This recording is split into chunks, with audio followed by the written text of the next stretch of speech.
जो third phase का चुनाव है, जो बाकी 7 सीटें हैं लोकसभा की, उसके लिए हमारे सभी नेता प्रचार कर रहे हैं। 29 तारीख को राहुल गांधी जी का दौरा है, 30 तारीख को खड़गे साहब कांग्रेस अध्यक्ष जी का दौरा है और 2 तारीख को प्रियंका जी भी यहां पर आएंगी। तो छत्तीसगढ़ में लगातार पूरा फोकस हम लोगों का है और जो फीडबैक हमें मिला है सेकंड चरण के बाद, बहुत अच्छी स्थिति में कांग्रेस पार्टी के उम्मीदवार हैं और जो भाषा का उपयोग कर रही है बीजेपी के नेतृत्व जो कर रहे हैं, जो बौखलाहट मुझे दिख रही है, वो साफ संकेत है कि जो उम्मीद उनको थी वहां तक नहीं पहुंच पाएंगे और हर राउंड में भाजपा और एनडीए पिछड़ रहा है। इंडिया अलायंस के तमाम कैंडिडेट्स लगातार बढ़त बनाए हुए हैं, चाहे वो उत्तर हो चाहे दक्षिण हो, और ये बहुत संतोषजनक बात है क्योंकि हमारा जो मैनिफेस्टो है, हमारा जो कैंपेन है, उसको लोग पसंद कर रहे हैं।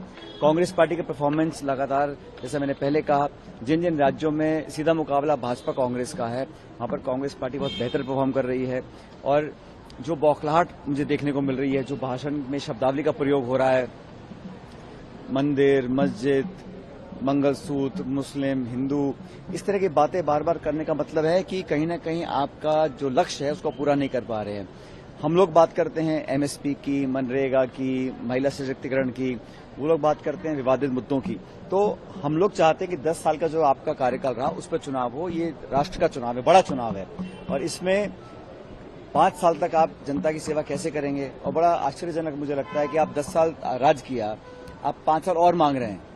और जो देश में नौजवान फौज में जाना चाहते हैं, अग्निवीर के माध्यम से उनको 4 साल दे रहे हैं, तो नौजवानों को 4 साल और खुद के लिए 15 साल, और बात कर रहे हैं 2047 की। तो ये बड़ा विरोधाभास है। इसलिए अभी जो कैंपेन चल रहा है, मुझे लगता है हमें उसी पे फोकस करना पड़ेगा, जो पब्लिक के इश्यूज हैं, किसानों के, नौजवानों के। और देश बहुत गंभीरता से हर नेता की हर बात को सुन रहा है और सही निर्णय करेंगे।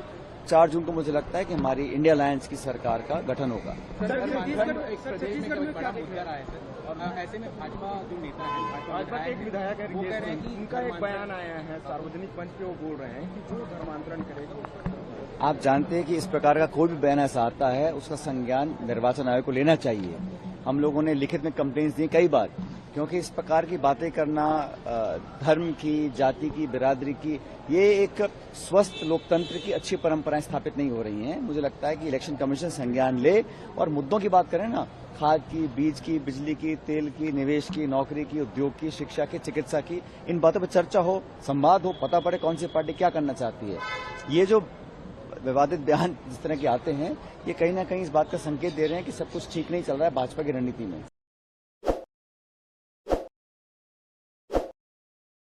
ताज़ा खबरों के लिए विजिट करें द फैक्ट इंडिया की वेबसाइट और डाउनलोड करें द फैक्ट इंडिया ऐप।